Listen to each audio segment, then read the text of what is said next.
الرحمن الرحیم۔ سورہ آل عمران کی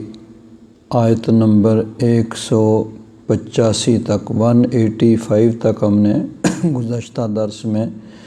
ترجمہ اور اس کی تفسیر مکمل کی تھی۔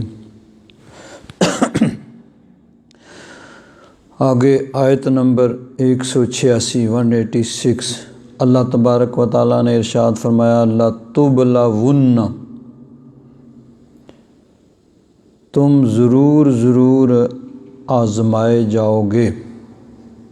فی اموالکم و انفسکم، مالوں میں اور جانوں میں، یعنی دونوں طریقوں سے تمہاری آزمائش ہوگی۔ مال کے اندر کبھی نقصان کبھی کمی، اسی طرح اپنی ذات میں کوئی تکلیف پریشانی بیماری۔ دوسری جگہ اللہ تبارک و تعالیٰ نے فرمایا وَلَنَبْلُوَنَّكُمْ، یہاں غائب کا یعنی مجہول کا صیغہ لَتُبْلَوُنَّ آل عمران میں کہ تم ضرور آزمائے جاؤ گے، اور یہاں متکلم کے صیغے کے ساتھ کہ وَلَنَبْلُوَنَّكُمْ، ہم ضرور تمہیں آزمائیں گے، حَتَّى نَعْلَمَ الْمُجَاہِدِينَ مِنْكُمْ وَالصَّابِرِينَ، یہاں تک کہ ہم ظاہر کر دیں مجاہدوں کو تم میں سے اور صبر کرنے والوں کو، وَنَبْلُوَ أَخْبَارَكُمْ، تمہاری خبریں ظاہر کر دیں۔ سورہ بقرہ میں دوسرے سپارے کے شروع میں یہی مفہوم گزرا ہے۔ اللہ تبارک و تعالیٰ نے ارشاد فرمایا وَلَنَبْلُوَنَّكُمْ بِشَيْءٍ مِّنَ الْخَوْفِ وَالْجُوعِ وَنَقْصٍ مِّنَ الْأَمْوَالِ وَالْأَنفُسِ وَالثَّمَرَاتِ، کہ ہم ضرور تمہیں آزمائیں گے کچھ شے سے، مثلا خوف، بھوک، وَنَقْصٍ مِّنَ الْأَمْوَالِ وَالْأَنفُسِ وَالثَّمَرَاتِ، اور نقص کمی مالوں میں جانوں میں پھلوں میں، وَبَشِّرِ الصَّابِرِينَ، اور صبر کرنے والوں کو خوشخبری دو، الَّذِينَ إِذَا أَصَابَتْهُم مُّصِیبَۃٌ، کہ جنہیں جب کوئی مصیبت پہنچتی ہے، مصیبت آتی ہے ان پہ، قالوا اِنَّا لِلَّهِ وَإِنَّا إِلَيْهِ راجعون، تو کہتے ہیں کہ ہم اللہ ہی کے لیے ہیں اور اسی کی طرف لوٹنا ہے، اللہ کے بندے ہیں، اسی نے ہمیں پیدا کیا ہے، تو اس کی طرف سے بھی راحتیں ملتی ہیں، تو تکلیف بھی اسی کی طرف سے آتی ہے، تو اس کی رضا کے لیے اس کو برداشت کریں گے۔ فرمایا اولئک علیہم صلوات من ربہم ورحمہ، ایسے لوگوں پر ان کے رب کی طرف سے صلوات ہیں، اللہ تبارک و تعالیٰ کی برکتیں ہیں اور رحمت ہے، وَأُولَئِكَ هُمُ الْمُهْتَدُونَ، یہی لوگ ہدایت یافتہ ہیں۔ تو یہاں بھی فرمایا لَتُبْلَوُنَّ، تم ضرور آزمائے جاؤ گے، فی اموالکم وانفسکم، اپنے مالوں میں اور اپنی جانوں میں، وَلَتَسْمَعُنَّ، یہاں آزمائش کا ایک اور بھی بتایا کہ کس طریقے سے تمہاری آزمائش ہوگی یا کہاں سے تمہیں تکلیفیں آئیں گی۔ وَلَتَسْمَعُنَّ مِنَ الَّذِينَ أُوتُوا الْكِتَابَ مِنْ قَبْلِكُمْ وَمِنَ الَّذِينَ أَشْرَكُوا أَذًى كَثِيرًا، یہ لام تاکید بانون تاکید ثقیلہ، یعنی ضرور تم سنو گے، مِنَ الَّذِينَ أُوتُوا الْكِتَابَ مِنْ قَبْلِكُمْ، ان سے جنہیں تم سے پہلے کتاب دی، یعنی اہل کتاب یہودیوں عیسائیوں سے، وَمِنَ الَّذِينَ أَشْرَكُوا، اور مشرکوں سے، یعنی اہل کتاب اور مشرکوں سے تم ضرور سنو گے، اذًا کثیرا، ایسی باتیں جو بہت تکلیف دینے والی، یعنی ان کی طرف سے ایسی امور ظاہر ہوں گی، ایسی باتیں ہوں گی جن سے تمہیں دکھ پہنچے گا، تکلیف پہنچے گا۔ تو یہ اللہ تبارک و تعالیٰ کی طرف سے آزمائش ہے۔ وَإِن تَصْبِرُوا، اور اگر تم صبر کرو، وَتَتَّقُوا، اور تقوی اختیار کرو، فَإِنَّ ذَلِكَ مِنْ عَزْمِ الْأُمُورِ، تو یہ بڑے حوصلے اور ہمت کی بات ہے کہ ان تکالیف پر جو تم پہ آئیں اور جو مصیبتیں تم پہ آئیں اور تمہارے متعلق لوگ جو باتیں کریں، یعنی زبانی اور عملی جس طرح کی تکالیف تمہیں پہنچیں ان پہ صبر کرو اور رب کا ڈر، تقوی، پرہیزگاری دلوں میں رکھو۔ فإن ذلک من عزم الامور، تو یہ بڑی ہمت اور حوصلے کی بات ہے، یعنی ہر ایک کے نصیب میں یہ بات نہیں ہے کہ اللہ کی راہ میں وہ تکلیفیں برداشت کرے۔ یہ جن پر خاص اللہ تبارک و تعالیٰ کا کرم ہوتا ہے وہی اللہ کی راہ میں تکلیفوں کو برداشت کرتے ہیں۔ اب ایک دو مثالیں، ویسے تو بہت سی اس کی مثالیں تاریخ میں، احادیث کی کتابوں میں موجود ہے، لیکن کس طرح نبی کریم صلی اللہ علیہ وسلم اور صحابہ کرام کو ستایا گیا، تکالیف پہنچائی گئیں، بخاری شریف کے اندر حدیث پاک ہے اور دیگر کتب کے اندر بھی ہے۔ حضرت امام بخاری رحمۃ اللہ تعالیٰ علیہ نے اس کو بخاری شریف کے اندر کئی مقامات پہ بیان کیا، 5 دفعہ اس کو مختلف مقامات پہ بیان کیا، مسلم شریف میں بھی ہے اور باقی کتابوں کے اندر بھی ہے۔ حضرت عبداللہ بن مسعود رضی اللہ تعالیٰ عنہ وہ اس کے راوی ہیں، فرماتے ہیں ان النبی صلی اللہ علیہ وسلم کان یصلی عند البیت، نبی کریم صلی اللہ علیہ وسلم بیت اللہ شریف کے پاس نماز پڑھ رہے تھے، یعنی یہ ہجرت سے پہلے کی بات ہے، جب کہ ابھی حضور مکہ میں قیام فرما تھے، تو بیت اللہ شریف کے پاس یعنی حرم صحن میں حضور نماز ادا فرما رہے تھے۔ وَأَبُو جَهْلٍ وَأَصْحَابُ لَهُ جُلُوسٌ، وہاں ابو جہل اور اس کے ساتھی بھی بیٹھے ہوئے تھے۔ اذ قال بعضهم لبعض ایکم یجیء بصلاۃ جزور بنی فلان، انہوں نے کہا کہ آج فلاں قبیلے کا اونٹ ذبح کیا گیا ہے، اور اونٹ کی اوجری وغیرہ جو ہے اس طرح کا جو ہوتا ہے، اس کی آنتڑیاں، یہ چیزیں جو ہیں جو کھائی نہیں جاتی وہ پھینک دی جاتی ہیں، تو وہ جا کے اٹھا لائے، اوجری یا اس کا مطلب ہے جو بھی اس طرح کی چیزیں، وہ جا کے اٹھا لائے اور فَيَضَعُهُ عَلَى ظَهْرِ مُحَمَّدٍ صلی اللہ تعالیٰ علیہ وآلہ وصحبہ وبارک وسلم اذا سجد، حضور نماز پڑھ رہے ہیں نا، تو انہوں نے کہا وہ لے کے آ جائے، جب حضور سجدے میں جائیں تو اس اوجری کو وہ لا کے حضور کی پشت کے اوپر رکھ دیں۔ فَانبَعَثَ اشقى القوم، پس قوم میں جو سب سے بدبخت آدمی تھا نا ان لوگوں میں، وہ اٹھا، فجاء بہ، اور جا کے وہ اس کو اوجری کو اٹھا کے لے آیا، فنظر، پھر انتظار کرتا رہا، حتیٰ اذا سجد النبی صلی اللہ علیہ وسلم وضعہ علی ظہرہ بین کتفیہ، تو جب حضور سجدے میں گئے تو اس نے وہ جو اٹھا کے لایا تھا اس ذبح شدہ اونٹ کی اوجری وغیرہ، وہ حضور کی پشت پہ اس نے دونوں کندھوں کے درمیان یہاں رکھ دیا۔ حضرت عبداللہ بن مسعود فرماتے ہیں وَأَنَا أَنظُرُ لَا أُغْنِي شَيْئًا، میں دیکھ رہا تھا لیکن کر کچھ نہیں سکتا تھا، یعنی اس وقت میں بے بس تھا، بے کس تھا، ان کے سامنے میری چلتی نہیں تھی، اس لیے میں کچھ نہیں کر سکتا تھا سوائے اس کے کہ میں افسوس کرتا اور دکھ کا اظہار کرتا، روتا، یعنی اور کچھ نہیں کر سکتا۔ لو کان لی منعۃ، کاش کہ مجھ میں طاقت ہوتی اور میں ان کو روک سکتا۔ قال فجعلوا يضحكون ويحيل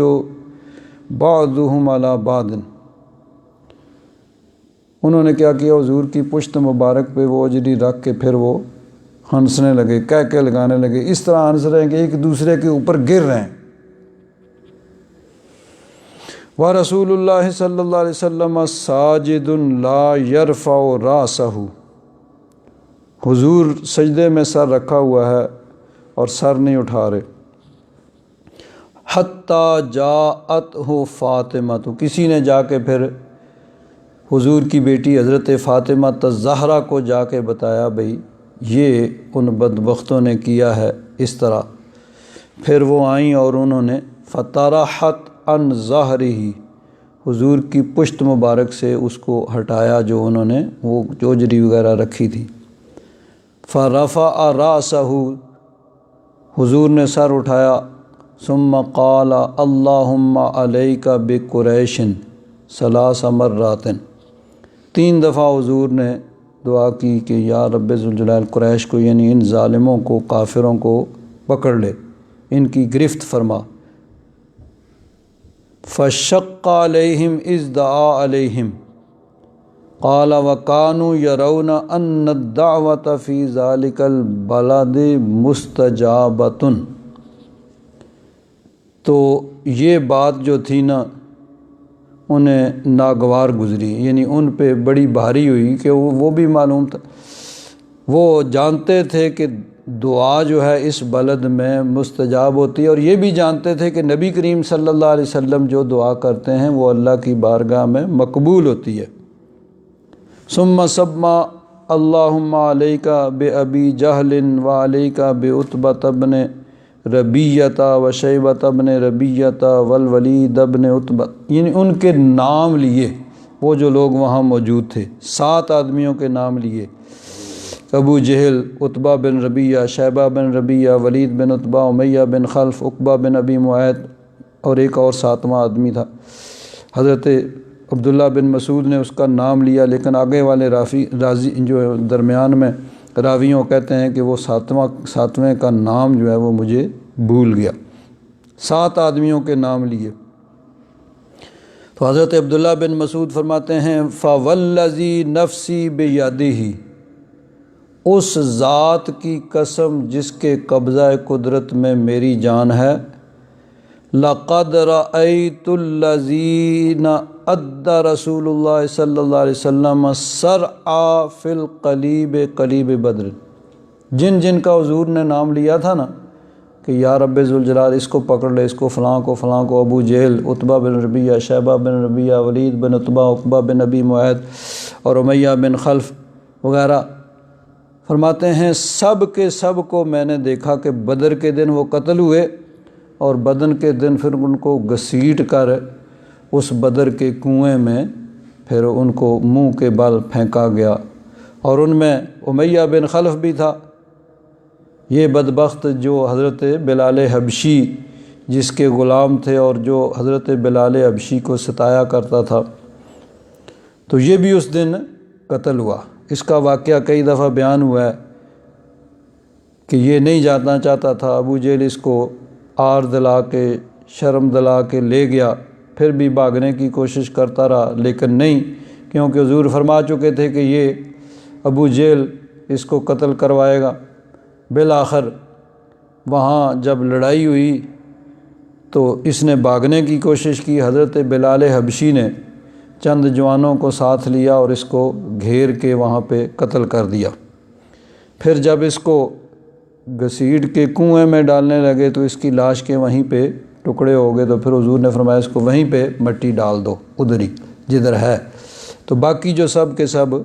وہ کنویں میں ڈالے گئے تھے، بلی وہاں جو قلیب بدر بیاباد کہاں کنواں تھا۔ تو بہرحال نبی کریم صلی اللہ علیہ وسلم کو کفار کی طرف سے اس طرح کی تکالیف اور اس طرح کی مصائب کا سامنا کرنا پڑا کہ عین نماز کی حالت میں انہوں نے وہ اونٹ کی اوجری لا کے جسم مبارک پہ ڈال دی، اور پھر وہاں ہنس رہے ہیں اور اس طرح کہکے لگا رہے ہیں، ایک دوسرے کے اوپر گر رہے ہیں۔ تو یہ اللہ تبارک و تعالیٰ نے فرمایا کہ اس طرح کی آزمائشوں سے تمہیں گزرنا پڑے گا، یہ چیزیں ہوں گی۔ اسی طرح ایک اور حدیث پاک میں آتا ہے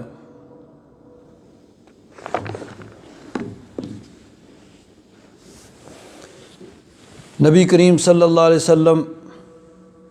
ایک دفعہ غزوہ حنین کے موقع پہ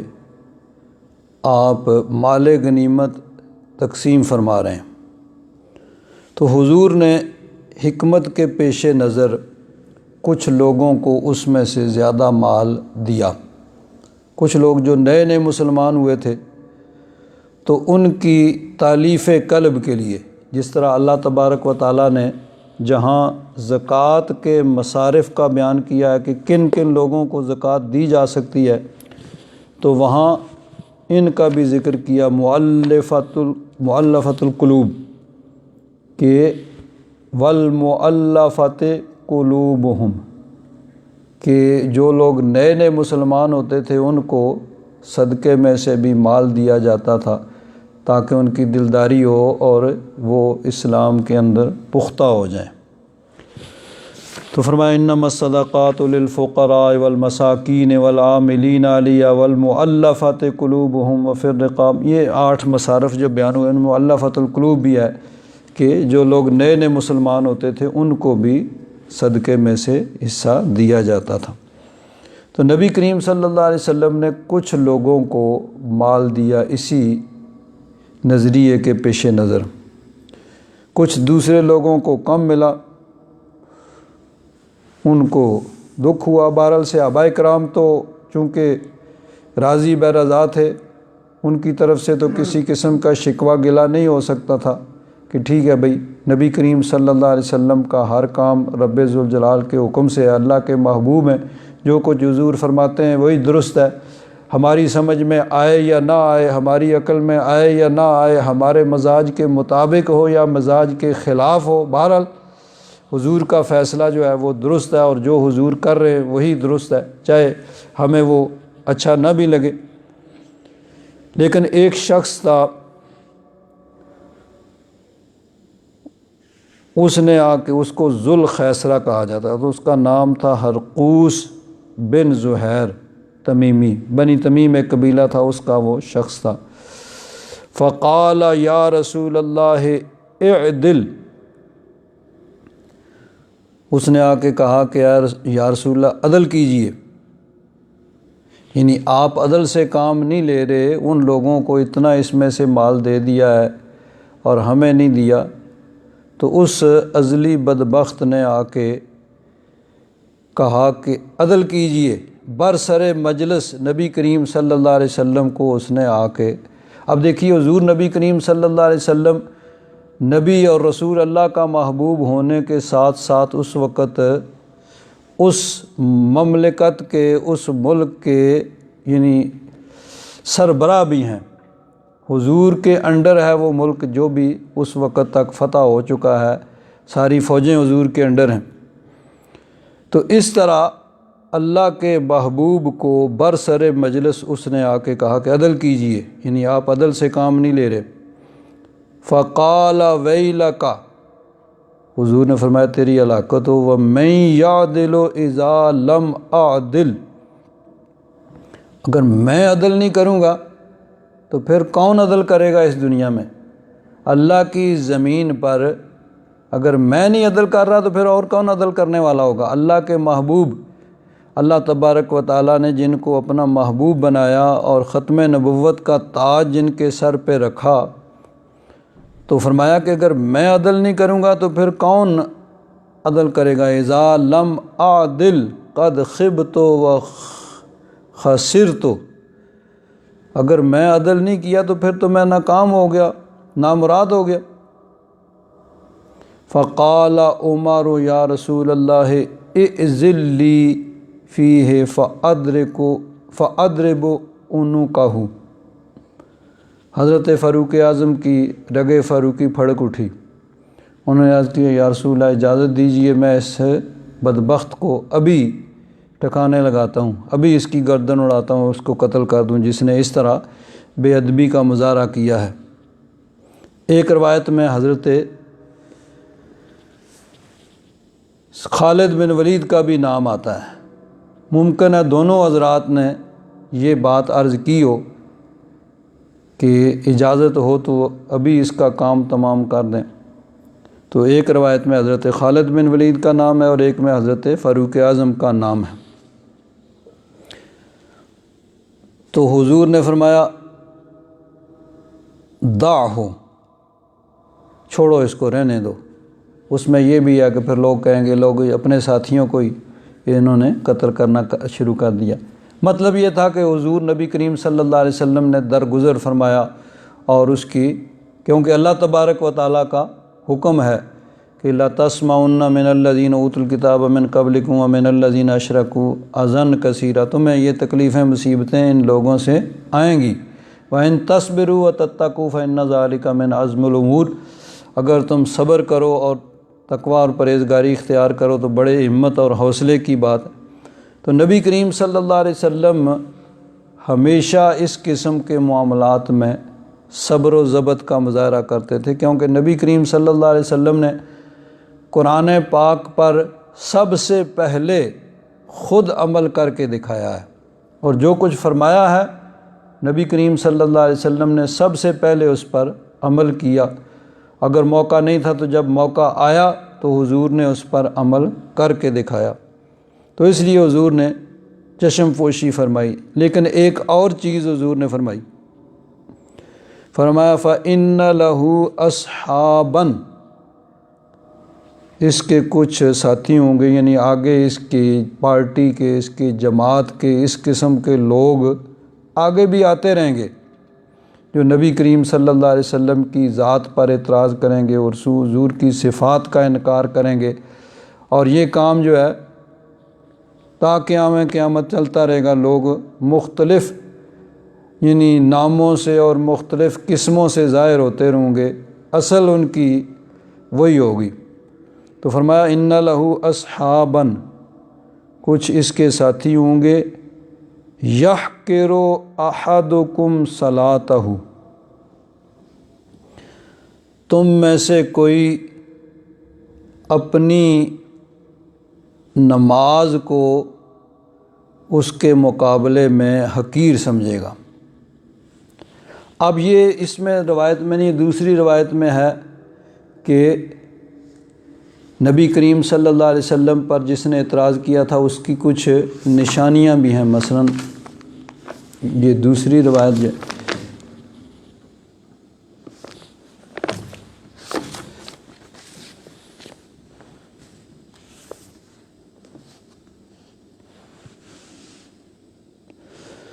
اس میں یہ ہے کہ حضور نبی کریم صلی اللہ علیہ وسلم نے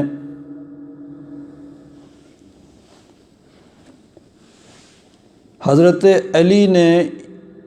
یمن سے کچھ سونا حضور کی بارگاہ میں بھیجا۔ یمن میں حضور نے حضرت علی کو وہاں کا حاکم بنا کے بھیجا تھا، تو وہاں سے انہوں نے کچھ سونا حضور کی بارگاہ میں بھیجا۔ فَقَسَمَهَا بَيْنَ الْأَرْبَعَةِ، 4 آدمی تھے، اقرا بن حابس انزلی، ثم المجاشی،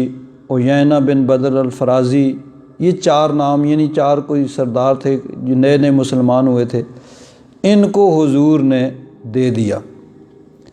تو اس میں سے مہاجرین و انصار، قریش اور انصار جو تھے، ان کو مطلب ہے کہ فطری چیز ہے کہ دکھ تو ہوا، لیکن انہوں نے کسی چیز کا اس پہ اظہار نہیں کیا کہ ٹھیک ہے بھئی نبی کریم صلی اللہ علیہ وسلم کا جو بھی فیصلہ ہے حضور کا فیصلہ سر تسلیم خم ہے۔ تو ایک شخص من اہل فقال فاقبل رجل، ایک شخص آیا غائر العینین، جس کی آنکھیں دنسی ہوئی تھیں، مشرف الوجنتین، اور اس کے منہ کے یہ سے ابھرے ہوئے تھے، اور نعت الجبین، پیشانی اٹھی ہوئی تھی، قص اللحیۃ، داڑھی اس کی گھنی تھی، مخلوق الرأس، سر اس نے مڈایا ہوا تھا، یعنی یہ مختلف قسم کی اس میں نشانیاں، یعنی اس کی نشانیاں بیان کی جا رہی ہیں۔ تو اس نے آ کے کہا اتق اللہ، اللہ سے ڈریے، یعنی حضور کو ایک روایت میں عدل کا کہا کہ عدل کیجیے، یعنی ساری باتیں اس نے کی ہیں، اللہ سے ڈریے، عدل کیجیے، آپ ان لوگوں کو دے رہے ہیں۔ فقال من یطع اللہ اذ عصیت، اگر میں اللہ کی نافرمانی کروں گا تو پھر کون اللہ کی اطاعت کرے گا؟ ایأمننی اللہ علی اہل الارض فلا تأمنونی، اللہ تبارک و تعالیٰ نے تو مجھ پہ کرم کیا ہے اور پوری دنیا کی طرف مجھے نبی بنا کے بھیجا، اور تم مجھ پہ اعتماد نہیں کر رہے۔ تو حضرت خالد بن اٹھے، انہوں نے عرض کیا حضور اجازت ہو تو میں اس کا کام تمام کروں۔ تو حضرت خالد بن ولید یا حضرت فاروق اعظم، ممکن ہے دونوں نے ہی یہ عرض کی ہو، تو حضور نبی کریم صلی اللہ علیہ وسلم نے ان کو منع کیا، بھئی نہیں رہنے دو اس کو۔ حضور نے درگزر فرمایا، پھر فرمایا فَإِنَّ لَهُ أَصْحَابًا،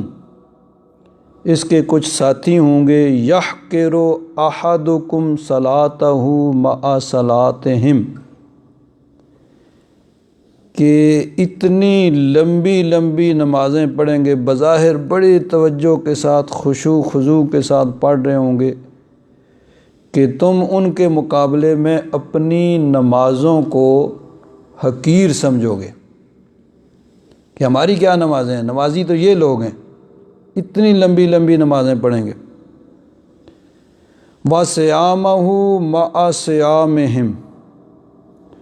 اور اپنے روزوں کو ان کے روزوں کے مقابلے میں حقیر سمجھو گے، یعنی روزہ رکھ کے وہ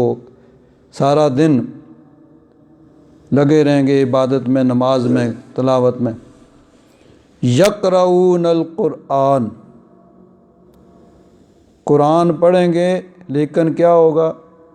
لا یجاوز تراقیہم، ایک روایت میں لا یجاوز حناجرہم،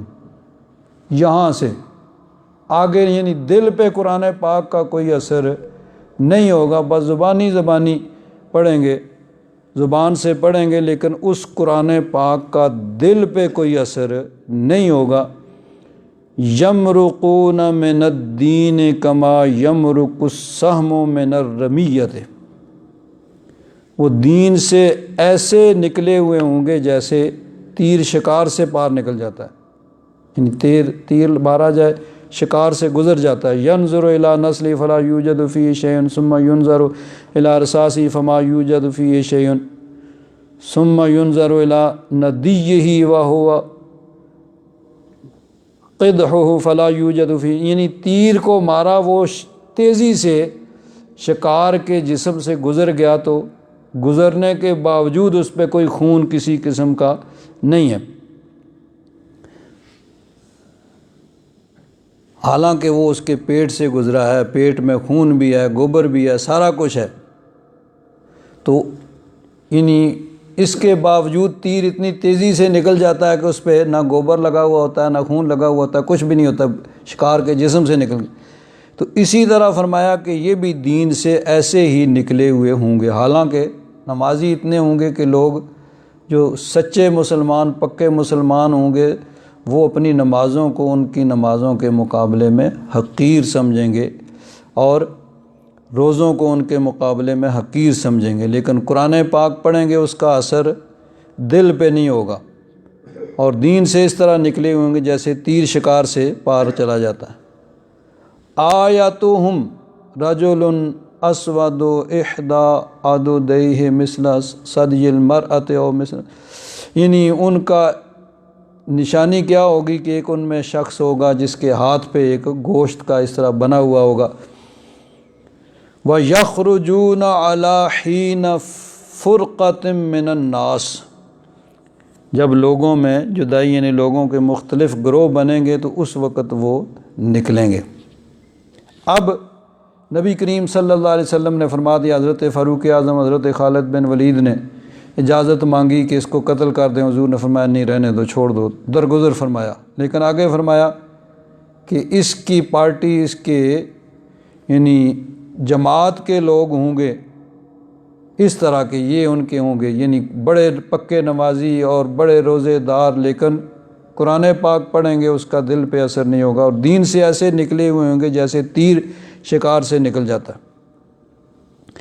اب حضرت ابو سعید خدری رضی اللہ تعالیٰ عنہ جو اس حدیث کے راوی ہیں، وہ فرماتے ہیں فَأَشْهَدُ أَنِّي سَمِعْتُ هَذَا الْحَدِيثَ مِن رسول اللہ صلی اللہ علیہ وسلم، یعنی براہ راست فرماتے ہیں میں نے حضور سے یہ بات سنی ہے کہ حضور نے یوں فرمایا۔ سارے معاملے کے عینی شاہد ہیں، کس طرح حضور نے وہ مال کچھ لوگوں کو دیا تو اس آدمی نے بدبخت نے آ کے اعتراض کیا حضور نبی کریم صلی اللہ علیہ وسلم کی ذات پاک پر برسر مجلس، اور حضرت فاروق اعظم حضرت خالد بن ولید نے اس کو قتل کرنے کی اجازت مانگی، حضور نے درگزر فرمایا نہیں رہنے دو۔ پھر آگے سارا فرمایا کہ اس کی جماعت کے ان لہو اصحابن، اس کے کچھ ساتھی ہوں گے کہ تم اپنی نمازوں کے اس کے مقابلے میں حقیر سمجھو گے وغیرہ، ساری آگے اس کی۔ حضرت ابو سعید خدری فرماتے ہیں کہ میں گواہی دیتا ہوں کہ میں نے یہ حدیث رسول اللہ صلی اللہ علیہ وسلم سے سنی ہے۔ وَأَشْهَدُ أَنَّ عَلِيَّ بْنَ أَبِي طَالِبٍ قَاتَلَهُمْ وَأَنَا مَعَهُ، اور فرماتے ہیں یہ بھی میں گواہی دیتا ہوں کہ جس جماعت کے متعلق حضور نے فرمایا تھا نا، حضرت علی بن ابی طالب کرم اللہ تعالی وجہ الکریم نے ان کو قتل کیا، اور میں اس وقت بھی ان کے ساتھ تھا۔ یعنی جب حضرت علی اور حضرت امیر معاویہ میں آپس میں معاملہ ہوا خلافت کے معاملے پہ، تو حضرت علی مدینہ منورہ میں آپ کی بیعت کی گئی، ادھر دمشق میں شام میں حضرت امیر معاویہ رضی اللہ تعالیٰ عنہ نے اپنی خلافت کا اعلان کر دیا۔ اب اس کے بارے میں اہل سنت و جماعت کا اس بات پہ اجماع ہے کہ خلیفہ برحق حضرت علی کرم اللہ تعالیٰ وجہ الکریم تھے۔ حضرت امیر معاویہ غلطی پر تھے، لیکن ان کی غلطی اجتہادی غلطی تھی، ان کو معاملات کے سمجھنے میں خطا ہوئی تھی۔ تو بہرحال آپس میں پھر دونوں طرف سے لشکر آمنے سامنے ہوئے، پھر جنگیں بھی ہوئی، بالآخر بات یہاں تک پہنچی کہ ٹھیک ہے بھئی، بجائے لڑائی کے کچھ صلح کی طرف کچھ ایسا معاملہ ہو، ٹھیک ہے بھئی دونوں طرف سے حکم مقرر ہو گئے، یعنی دونوں طرف سے ایک ایک آدمی آ جائے، وہ بیٹھ کے بات کریں، اور ان کو پورا اختیار ہوگا کہ جو وہ فیصلہ کریں گے دونوں گروہ اس کو تسلیم کر لیں گے۔ جب یہ فیصلہ ہوا تو کچھ لوگ حضرت علی کے لشکر سے نکل کھڑے ہوئے، حضرت علی کے لشکر میں تھے، وہ باہر نکل گئے اور انہوں نے کہا ان الحکم الا للہ، حکم تو صرف اللہ کا ہے، اور حضرت علی نے حکم تسلیم کر لیے، ان لوگوں کو فیصل مان لیا، تو یہ حضرت علی پہ بھی فتویٰ لگا دیا کفر کا۔ وہ علامہ ڈاکٹر طاہر القادری صاحب کا ایک خطاب سنا تھا، انہوں نے کہا تھا کہ کفر سے کم اگر کسی پہ فتویٰ لگایا جائے تو کیا فتویٰ، تو انہوں نے حضرت علی پر بھی کفر کا فتویٰ لگا دیا، حضرت امیر معاویہ پر بھی کفر کا، یہ سارے کافر ہو گئے جی، انہوں نے اللہ کے علاوہ کسی کو حاکم تسلیم کر لیا۔ تو پڑھتے تو قرآن ہی تھے، وہ بھی قرآن کی آیت ہی پڑھی تھی۔ حضرت علی نے ان کو بڑا سمجھایا، حضرت عبداللہ بن عباس کو بھیجا، بھئی سمجھاؤ ان کو۔ انہوں نے جا کے کہا بھئی کلمۃ حق ارید بحل باطل، بات تو درست ہے، ان الحکم الا للہ، اللہ کا فرمان ہے، لیکن اس کا مفہوم جو تم بیان کر رہے ہو، جو تم سمجھ رہے ہو وہ غلط ہے، بات حق ہے لیکن اس کا مفہوم تم غلط بیان کر رہے ہو۔ بہت سے لوگ جو تھے اس میں سے سمجھ گئے، پھر جنگ ہوئی، تو اس جنگ میں وہ بہت سے لوگ اس میں سے مارے گئے اور کچھ جو ہیں وہ بھاگ گئے۔ جب حضرت علی نے لڑائی کے لیے کہا تو لوگوں نے کہا حضرت یہ بھی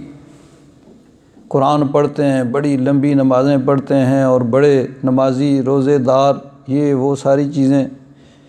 تو کہیں ان سے لڑ کے ہم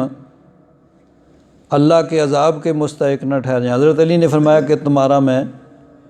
تسلی کرا دوں گا۔ لڑائی ہو گئی، مر گئے، قتل ہو گئے، وہ باقی بھاگ گئے۔ اب حضرت علی کے ساتھیوں نے کہا کہ جی ہماری تسلی کروائیے کہ واقعی ہم نے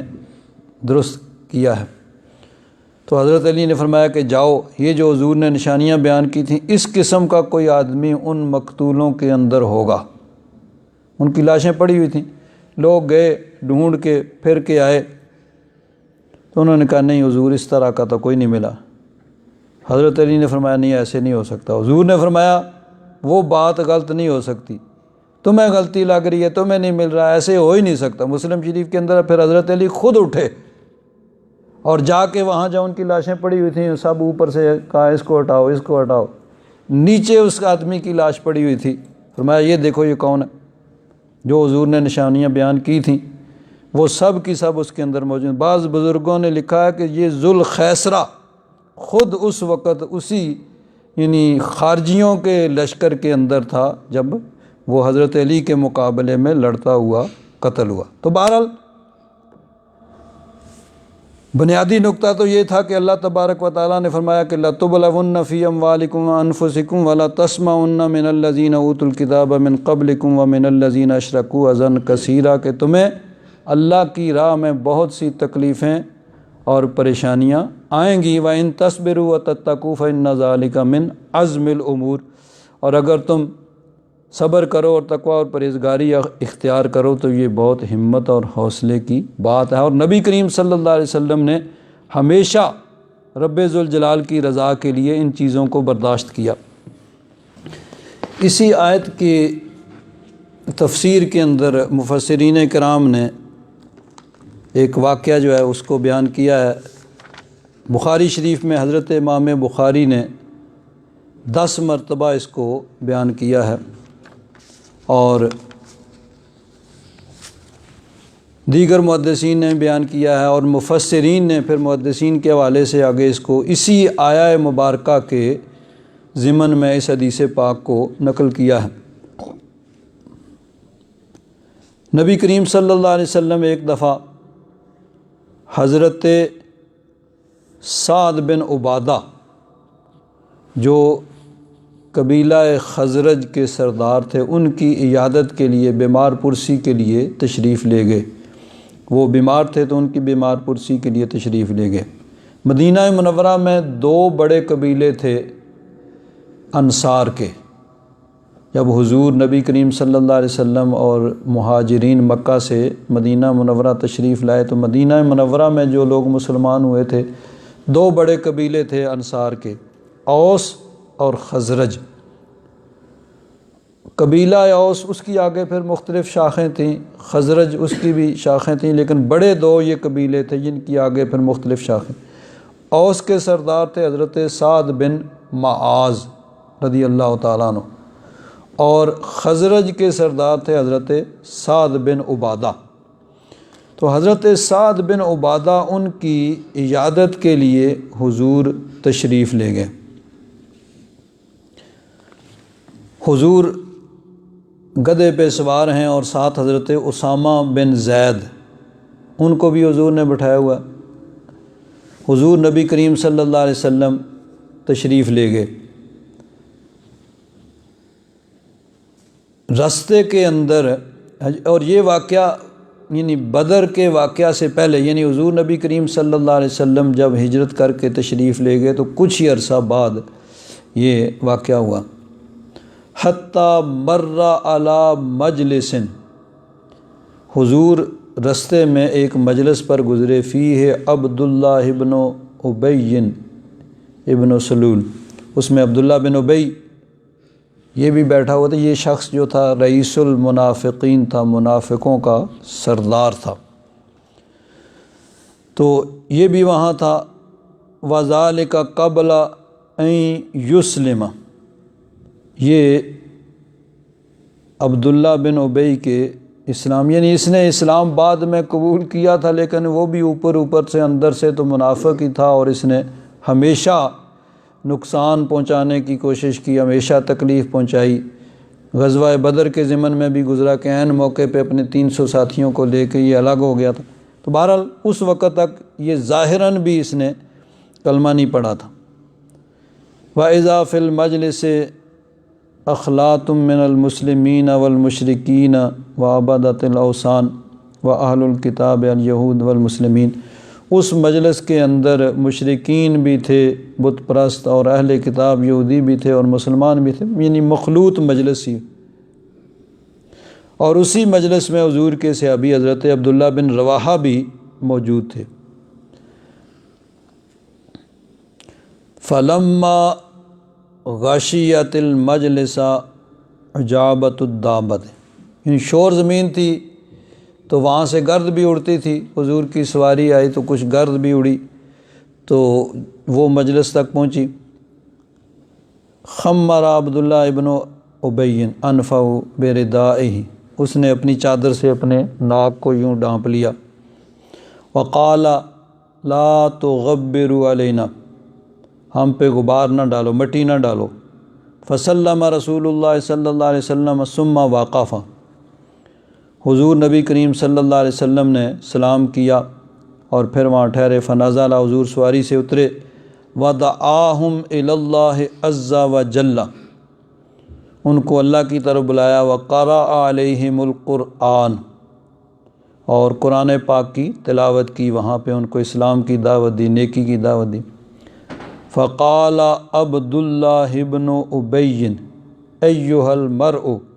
انہ لا احسن مما تقول ان کان حقا فلا تؤذنا به فی مجالسنا۔ تو یہ عبداللہ بن ابی جو تھا ازلی بدبخت، یہ پکار اٹھا، بول اٹھا، ایہا المرء، اے آدمی، انہ لا احسن مما تقول، جو کچھ آپ کہہ رہے ہیں ان کان حقا، اگر یہ صحیح ہے، درست ہے، تو اس سے بہتر کوئی بات نہیں ہے۔ فلا تؤذنا به فی مجالسنا، ہماری مجلسوں میں آ کے ہمیں ڈسٹرب نہ کرو، پریشان نہ کرو، ہمیں تکلیف نہ دو۔ ارجع الی رحلک، اپنے گھر چلے جاؤ۔ فمن جاءک فاقصص علیہ، جو وہاں آئے اسے یہ بیان کرو، اس کو تبلیغ کرو، یہاں آ کے ہمیں پریشان نہ کیا کرو۔ یعنی اس ظالم بدبخت نے برسر مجلس اس طرح نبی کریم صلی اللہ علیہ وسلم سے بد تہذیبی اور بدتمیزی کا مظاہرہ کیا۔ حضرت عبداللہ بن رواحہ وہاں موجود تھے تو انہوں نے عرض کیا، بلا یا رسول اللہ فاغشنا بہ فی مجالسنا فإنا نحب ذالک، حضور آپ تشریف لائیے ہماری مجالس میں اور کرم فرمائیے، ہم اس کو پسند کرتے ہیں۔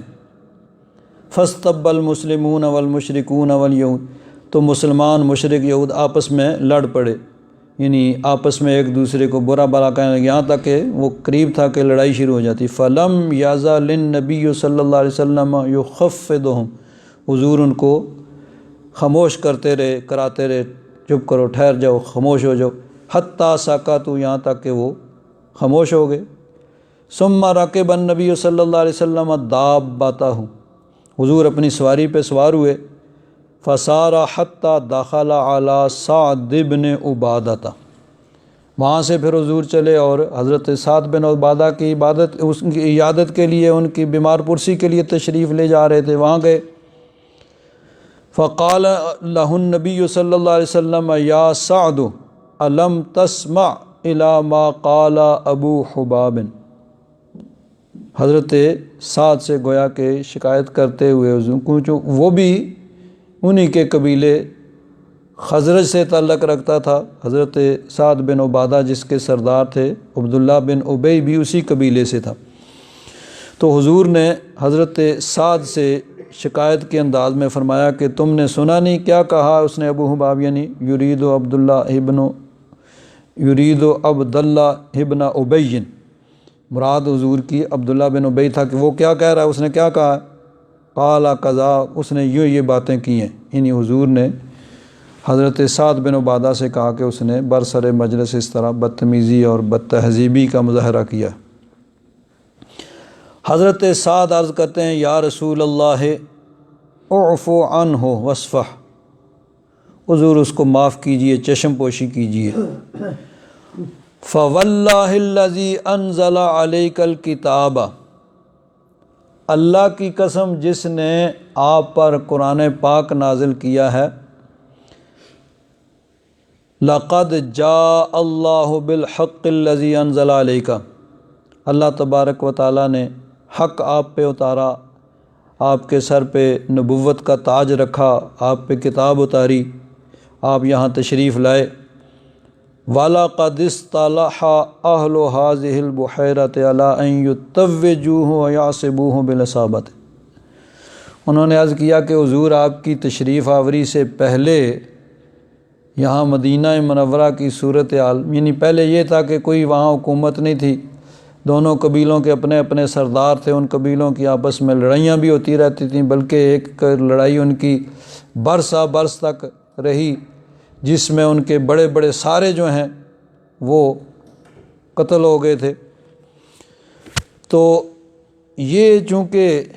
ایک لیڈر ٹائپ آدمی تھا عبداللہ بن ابی، اس نے دونوں طرف بات چیت کر کے لوگوں کو تیار کیا کہ اس کو دونوں قبیلوں کا سردار یعنی مدینہ منورہ کا بادشاہ اس کو مان لیا جائے۔ چنانچہ اس نے گراؤنڈ ہموار کر لی اور سب کو تیار کر لیا، سب تیار ہو گئے، ٹھیک ہے بھئی یہ سمجھدار آدمی ہے، بڑا عقل مند ہے، تو اس کو ہم اپنا بادشاہ بنا لیتے ہیں۔ تو سنار کے پاس تاج تیار ہو کے پڑا ہوا تھا اور کسی بھی وقت اس کی تاج پوشی ہو سکتی تھی، اس کو مدینہ منورہ کا بادشاہ بنایا جا سکتا تھا۔ لیکن ادھر سے نبی کریم صلی اللہ علیہ وسلم کی تشریف آوری ہوئی، یعنی پہلے صحابہ کرام وہ جو انصار تھے مکہ مکرمہ حاضر ہوئے، حضور کی بارگاہ میں ایمان قبول کیا، اور پھر دوسرے سال پھر گئے اور زیادہ، پھر حضور کو دعوت دی، پھر حضور تشریف لے آئے۔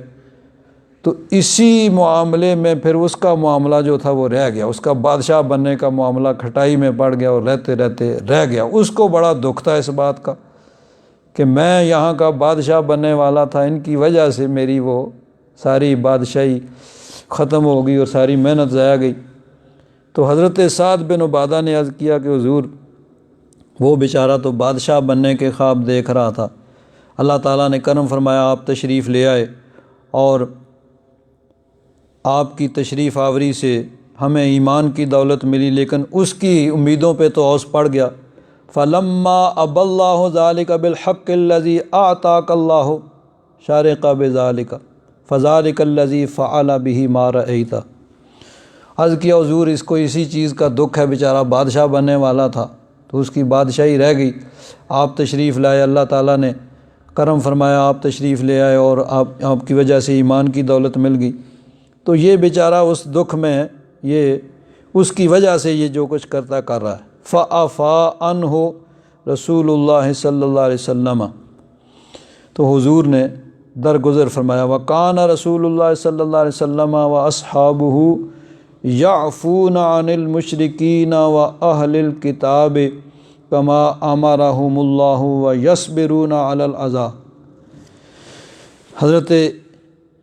امام ابن کثیر فرماتے ہیں کہ نبی کریم صلی اللہ علیہ وسلم اور صحابہ کرام مشرکین اہل کتاب کی ان تکلیفوں پہ صبر کرتے تھے، کما قال اللہ تعالیٰ وَلَا تَسْمَعُنَّ مِنَ الَّذِينَ أُوتُوا الْكِتَابَ مِنْ قَبْلِكُمْ وَمِنَ الَّذِينَ أَشْرَكُوا أَذًى كَثِيرًا۔ اللہ تعالیٰ نے فرمایا کہ اہل کتاب اور مشرکوں کی طرف سے تمہیں بہت سی تکلیفیں آئیں گی۔ آگے دوسری آیت بھی انہوں نے لکھی، وَدَّ كَثِيرٌ مِّنْ أَهْلِ الْكِتَابِ لَوْ يَرُدُّونَكُم مِّن بَعْدِ إِيمَانِكُمْ كُفَّارًا۔ بہت سے اہل کتاب یہ چاہیں گے کہ تمہیں ایمان کے بعد کفر کی طرف لوٹا دیں، حسدا من عند انفسہم، ان کے دلوں میں جو حسد ہے اس کی وجہ سے، من بعد ما تبین لہم الحق، حق ان پر ظاہر ہونے کے بعد، فاعفوا واصفحوا حتی یاتی اللہ بامرہ۔ اللہ تبارک و تعالیٰ نے یہاں بھی عفو و درگزر، چشم پوشی کا حکم دیا۔ تو نبی کریم صلی اللہ علیہ وسلم اور صحابہ کرام وہ عفو و درگزر سے کام لیا کرتے تھے۔ آگے اسی حدیث پاک میں ہے کہ فلما غزا رسول اللہ صلی اللہ علیہ وسلم بدرن، جب بدر کا مارکہ ہوا اور اللہ تبارک و تعالیٰ نے صنادید قریش جو تھے، کفار کے بڑے بڑے سردار، ان کو قتل کر دیا۔ تو اب عبداللہ بن ابی اور اس کی پارٹی کے جو لوگ تھے نا،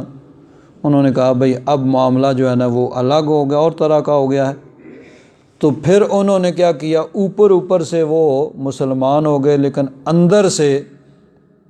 وہی رہے۔ اور اس طرح کا آدمی جو ہوتا ہے وہ زیادہ خطرناک ہوتا ہے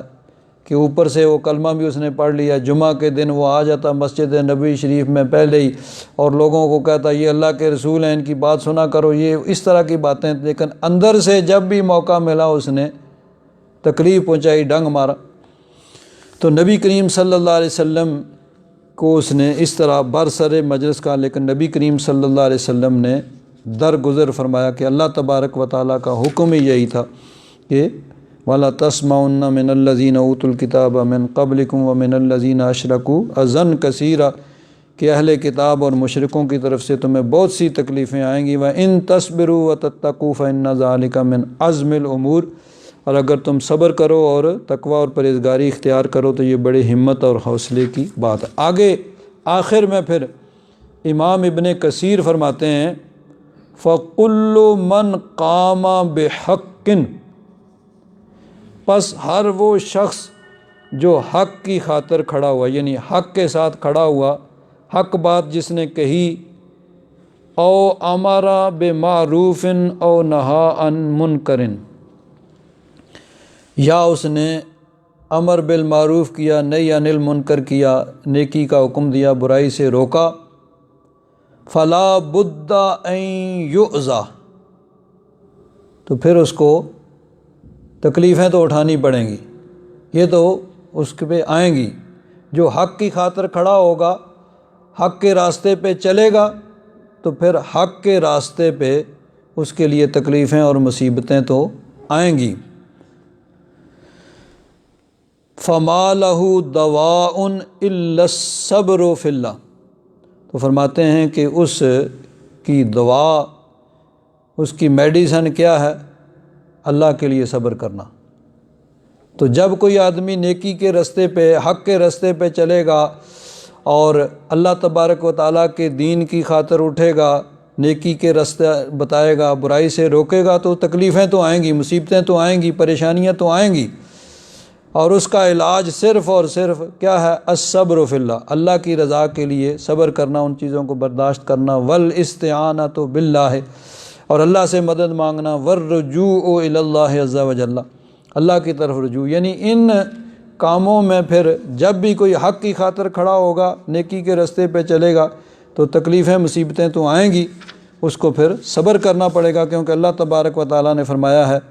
کہ لَتُبْلَوُنَّ فِي أَمْوَالِكُمْ وَأَنفُسِكُمْ، تمہیں ضرور آزمایا جائے گا تمہارے مالوں میں اور تمہاری جانوں میں، وَلَا تَسْمَعُنَّ مِنَ الَّذِينَ أُوتُوا الْكِتَابَ مِنْ قَبْلِكُمْ وَمِنَ الَّذِينَ أَشْرَكُوا أَذًى كَثِيرًا، کہ اہل کتاب اور مشرکوں سے تمہیں بہت سی ایسی باتیں سننی پڑیں گی جو تکلیف دہ ہوں گی، پریشان کن ہوں گی۔ وَإِن تَصْبِرُوا وَتَتَّقُوا فَإِنَّ ذَلِكَ مِنْ عَزْمِ الْأُمُورِ، اور اگر تم صبر کرو اور تقوی اور پرہیزگاری اختیار کرو تو یہ بڑی ہمت اور حوصلے کی بات ہے۔ الحمدللہ رب العالمین، والصلاة والسلام علی حبیبہ سیدنا و مولانا محمد وعلی آلہ واصحابہ اجمعین۔ اللہم انک عفو کریم تحب العفو فاعف عنا یا غفور یا غفور یا غفور۔ صلی اللہ تعالی علی حبیبہ سیدنا و مولانا محمد وعلی آلہ واصحابہ اجمعین برحمتک یا ارحم الراحمین۔